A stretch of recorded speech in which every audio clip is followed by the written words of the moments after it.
बलधामं हेमशैलाभदेहम् दनुजवनकृशानं जानिनामाभयगत्यम् सकलगुणनिधानम्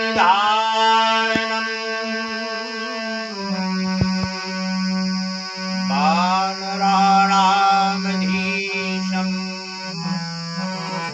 रघुपतिप्रियभक्तं मातजातम्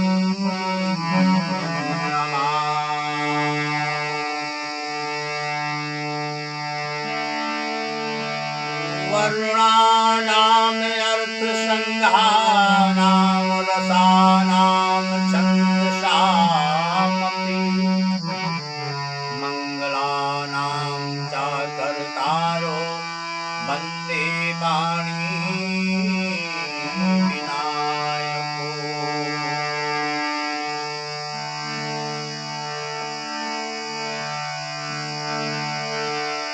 साधन को धाम और मोक्ष को दरवाजोया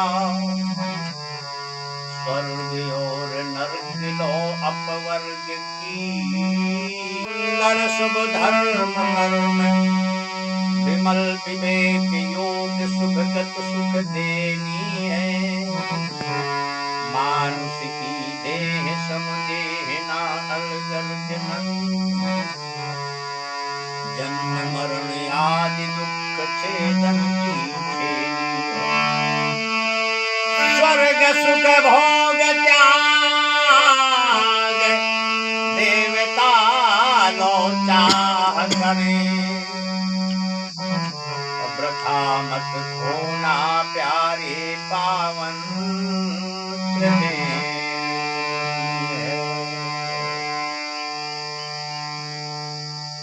ये शरीर एक साधन का धाम है, साधन है।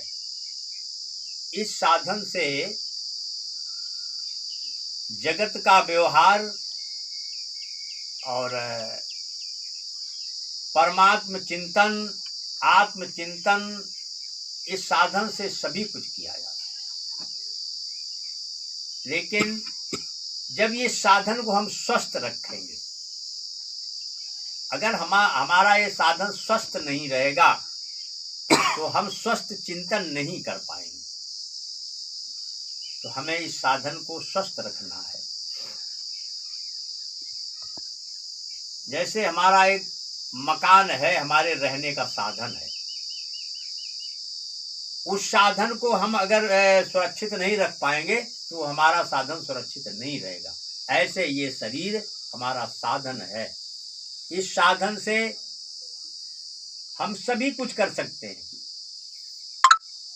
भक्ति भी कर सकते हैं, सेवा भी कर सकते हैं, आत्मकल्याण भी कर सकते हैं। इसलिए हमें इसको स्वस्थ रखना है। अब स्वस्थ कैसे रखा जाए ये भी तो है, उसमें ये विचार करना पड़ेगा कि स्वस्थ कैसे रखा जाए। स्वस्थ रखने के लिए पतंजलि दर्शन में बताया गया कि सबसे पहले हम जब चारपाई से उठते हैं, सवेरा जब होता है, सुबह जब हम उठते हैं तो उठ करके हमारा कौन कौन सा ऐसा साधन है जो इस शरीर के साधन को स्वच्छ रखे। तो सबसे पहले व्यक्ति का जिसको कहते हैं शौच क्रिया, सबसे पहले शौच क्रिया होती है। रात भरे का सोया हुआ व्यक्ति सवेरे जब जगता है तो जग करके सबसे पहले उसको यही मतलब जो है नियम होता है कि उस नियम को पहले पूरा करे। कौन सा? सबसे पहले शौच जाए। शौच जाने के बाद फिर उसे मतलब जो है मुख पवित्र करने के लिए मुखमंजन होना चाहिए। और जब ये शरीर में ये सारी क्रियाएं जब हो जाती हैं तब ये हमारा शरीर मतलब जो है स्वच्छ टाइप हो जाता है। मतलब एक स्वच्छ का मतलब ये होता है कि हमारे अंदर किसी तरह का कोई विकार नहीं रह गया, विकार की हम कोई परेशानी नहीं रह गई, कोई तकलीफ नहीं रह गई, फिर स्वच्छ हो गए। और जब स्वच्छ हो जाएंगे तब फिर हम बैठ करके जैसा चिंतन करेंगे।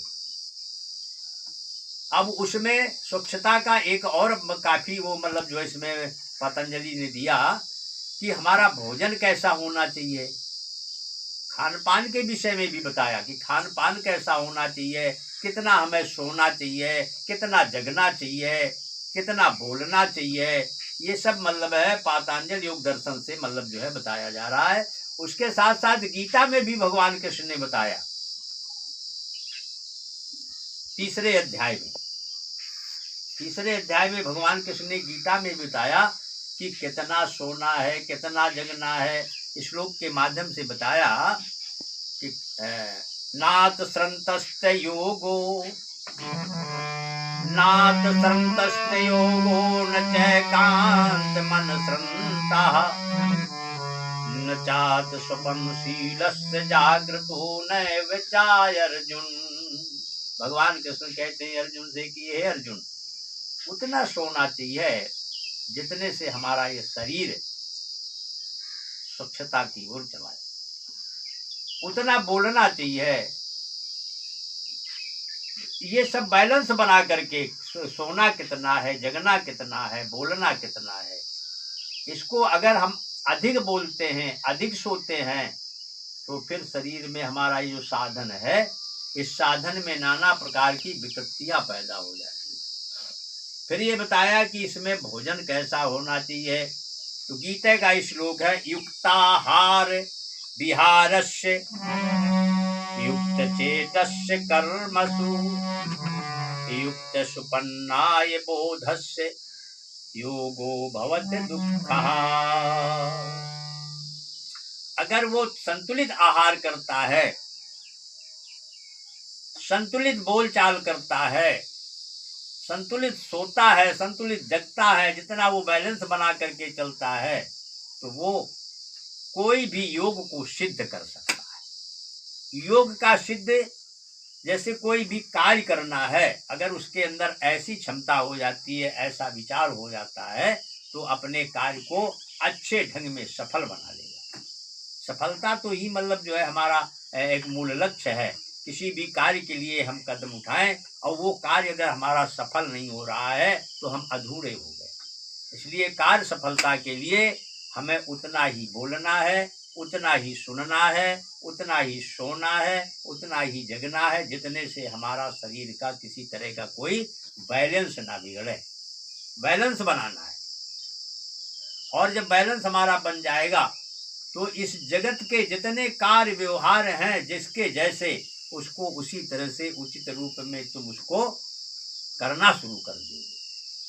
और अगर ये हम नहीं कर पाते हैं तो फिर हम किसी भी कार्य को उचित रूप में नहीं कर सकते। तो उचित रूप में कार्य करने के लिए हमें कब जगना है, कब सोना है, कब भोजन करना है, ये भी हमें सबका ज्ञान होना चाहिए। और अपने कार्य को हमें कब करना है जाकर के, ये हमारे अंदर का मतलब भाव, ये हमारे अंदर ज्ञान आ जाए तभी हो सकता है, नहीं तो नहीं हो सकता है। हम काम में अधूरे रहेंगे। तो इसलिए पातंजलि ने मतलब जो है यही बताया है कि सबसे पहले योग करो और स्वस्थ रहो। योग करो और स्वस्थ रहो। तो ये हमारा पहले स्टार्टिंग में सुबह का दैनिक क्रिया में आता है। स्वस्थ रहने के लिए, योग करने के लिए जैसा जितना बन सके उतना जरूर में जरूर करना चाहिए। किस लिए? इस शरीर को स्वस्थ रखने। अगर स्वस्थ नहीं रहेगा तो हम इस शरीर से ना तो सेवा कर सकते हैं, ना कोई हम अपना मतलब पुरुषार्थ कर सकते हैं, और ना हम किसी कार्य को सफल कर सकते हैं, क्योंकि हम स्वयं ही मतलब जो है क्या कहते हैं, डिसबैलेंस है। हम जब डिसबैलेंस होंगे तो हम उस कार्य को पूरा नहीं कर सकते हैं। तो कार्य करने के लिए किसी भी उसमें जाया जाए, सबसे पहले मानव जीवन में हमें स्वस्थ रहने की विधियां मालूम करना पड़ेगा। स्वस्थ रहें। जब हम स्वस्थ रहेंगे तो हम स्वस्थ चिंतन करेंगे और हम अपने देश को, अपने राष्ट्र को स्वस्थ बना सकते हैं। अगर हम स्वयं स्वस्थ नहीं हैं तो हम दूसरे को स्वस्थता नहीं दे सकते। पहले हम स्वस्थ हो जाएं, अच्छे ढंग में निरोग हो जाएं, तो हम दूसरे को निरोग कर सकते हैं। जब तक ये नहीं होगा तब तक हम पहले अपने को नहीं सुधारेंगे। हम होता क्या है कि हम दूसरे को तो सुधारने में लगे हैं, लेकिन हम स्वयं में नहीं सुधर रहे हैं। तो हमें पहले स्वयं में सुधरना है, फिर दूसरे को सुधारना है। जब हम स्वयं में सुधर जाएंगे तो वो सुधरना जो है अपने राष्ट्र को स्वस्थ बना सकते हैं, अपने घर परिवार को मतलब शिक्षा दे सकते हैं, घर परिवार को हम स्वस्थ कर सकते हैं। अगर हम स्वयं में नहीं हुए, जागृति नहीं आई, हम जगे नहीं, तो ना हम स्वस्थ हो पाएंगे, ना हमारा देश स्वस्थ पाएगा। आज जैसे हमारे पूज्य रामदेव बाबा जी हुए, रामदेव बाबा जी ने पूरे देश में क्या विदेशों में तक उन्होंने मतलब जो है योग का प्रचार किया, और उस योग से लोगों का बड़ा लाभ मिला, स्वस्थता आई, बड़े बड़े मर्ज योग से ठीक कर दिया। हमारे रामदेव बाबा जी ने जो ये योग का प्रचार किया, विदेशों में कैंप लग करके, प्रदर्शन कर करके, मतलब चारों तरफ मतलब इन्होंने योग का प्रचार किया। जो दवा से काम नहीं हो रहा है, जो मर्ज दवा से नहीं जा रहा है, वो आज योग से जा रहा है। तो हमें इसको मतलब जो है ग्रहण करना होगा, इसमें हमें ध्यान देना होगा। अगर हम ये ऐसा नहीं कर पाते हैं तो हम स्वस्थ नहीं रहेंगे। स्वस्थ रहने के लिए ऐसा भोजन करो जिस भोजन से हमारे मन में भी किसी तरह का विकार ना आए। भोजन में भी कई प्रकार का भोजन होता है, तो हम वो भोजन करें जिस भोजन से हम संतुष्ट रहें। और जब हम संतुष्ट नहीं रहेंगे तो हम भोजन का कोई अर्थ नहीं होता है। तो हमें मानव जीवन में ऐसे ऐसे भोजन पर परमात्मा ने बनाया, ऐसे ऐसे फल बनाया कि उन फलों को खाएं हम। उस फल खाने से हमारा मन, हमारे विचार सभी स्वस्थ रहेंगे। हमें उससे मतलब लगेगा कि नहीं हम मतलब सात्विकी आहार कर रहे हैं। तो हमें तामसी आहार नहीं करना है। जिनका जो भोजन आया है वो भोजन उसी को करना चाहिए। जैसे मांसाहारी जीव है, मांसाहारी के लिए मांसाहार भोजन है। जिसको ये वनस्पतियों का आहार दिया गया, उनके लिए वनस्पतियों का आहार है। तो देखो उनमें कितना बढ़िया मतलब परमात्मा ने वो बनाया कि जिसका जो आहार है वो वही करता है, दूसरा नहीं करता है। लेकिन मनुष्य जीवन में क्या हो रहा है कि अपना आहार छोड़ करके दूसरे का आहार भक्षण करते। यही जानना है, और यही जान करके देखो परमात्मा है, ये नहीं कि परमात्मा नहीं है, परमात्मा है। लेकिन जैसे परमात्मा का नियम, परमात्मा ने इस सृष्टि को कैसे बनाया, कैसे चला रहे हैं, और सभी को वो ऊर्जा मिल रही है। परमात्मा की ऊर्जा है, कोई सी दूसरे की ऊर्जा नहीं है, पर है परमात्मा की ऊर्जा। लेकिन परमात्मा किसी के साथ में किसी तरह का कोई दुर्व्यवहार नहीं करता है। लोग कहा करते हैं कि यार मतलब फलाना बहुत रईस है, फलाना बहुत गरीब है। तो ये गरीबी और अमीरी का संबंध जब जोड़ा जाता है तो परमात्मा का विषय नहीं है, परमात्मा का विषय नहीं है। गरीबी और अमीरी परमात्मा का विषय नहीं है। लेकिन हम परमात्मा के साथ जुड़ जाते हैं जा करके कि परमात्मा ने ऐसा कर दिया। हो सकता है कि हमें वो कार्य करने के लिए, जिसके पास बहुत धन है, वो कार्य करने में उसकी इल्म जान गया, तरीका जान गया, इसलिए वो कर रहा है, बढ़ गया है। हम उस पर नहीं पहुंच पा रहे तो हम नहीं बढ़ पा रहे। तो हमें सबसे पहले हमारा एक यही लक्ष्य है कि हम अपने शरीर को स्वस्थ करें। जब शरीर हमारा स्वस्थ हो जाएगा तो फिर हम हर कार्य में सफल हो जाएंगे, किसी कार्य में नहीं है कि सफल नहीं हो जाएंगे। और जैसे हमारे यहाँ जो भारतीय संस्कृति और भारतीय पद्धति रही, तो बड़े बुजुर्गों की सलाह ली गई। बड़े बुजुर्गों का अनुभव जो होता है, उस अनुभव के साथ कोई कार्य किया जाता है तो हम समाज में एक विकास कर जाते हैं। समाज के साथ में विकास हो जाएगा और स्वयं का विकास हो जाएगा जब ऐसा होगा। और अगर ऐसा नहीं कर पाते हैं, क्योंकि बहुत से प्रमाण हैं, बहुत से ऐसे प्रमाण हैं कि जिन प्रमाणों में बड़े बुजुर्गों का मतलब सलाह, बड़े बुजुर्गों की बात को मान करके जिन्होंने कार्य किया है वो कार्य में सफलता मिलती। इसलिए अब हमारा एक यही लक्ष्य है कि हम सबसे पहले शरीर को स्वस्थ बनाएं, शरीर को हष्ट-पुष्ट बनाएं, जिस शरीर से हम संसार का काम, स्वयं का काम, सेवा का काम, जितने काम हैं, जितने जो कुछ हैं, इस शरीर से ही होता है। और बताया मानव जीवन के लिए देखो बहुत सुंदर सुंदर बात बताया।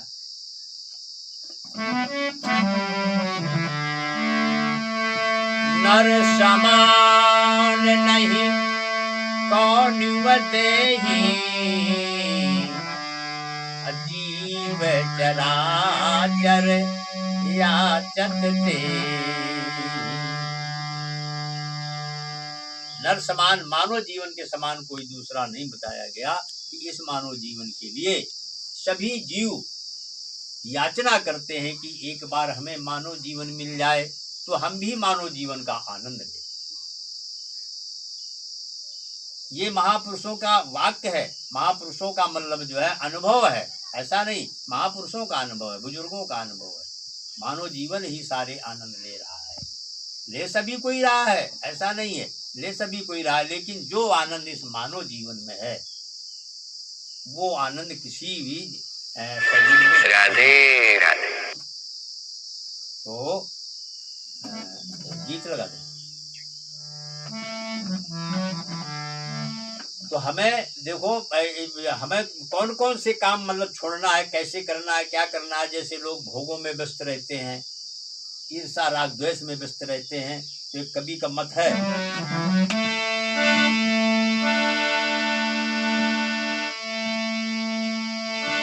विषय भोग विष से बढ़कर कोई करके देख ले, वेद शास्त्र सब भरे पड़े हैं, पढ़ के देख ले। ओ विषय भोग विष से बढ़कर कोई करके देख ले, वेद शास्त्र सब भरे पड़े चाहे पढ़ के देख ले। इंद्र के मन में काम जगा, ऋषि पत्नी झिक आया। इंद्र के मन में काम जगा तो ऋषि पत्नी झिक आया। तन में हो गए भाग हजारों, श्राप ऋषि से पाया। पत्थर से नारी बनी, जी भर के देख ले, वेद शास्त्र सब भरे पड़े चाहे पढ़ के देख ले। विश्व मोहिनी कन्या ऊपर नारद मन ललचाया।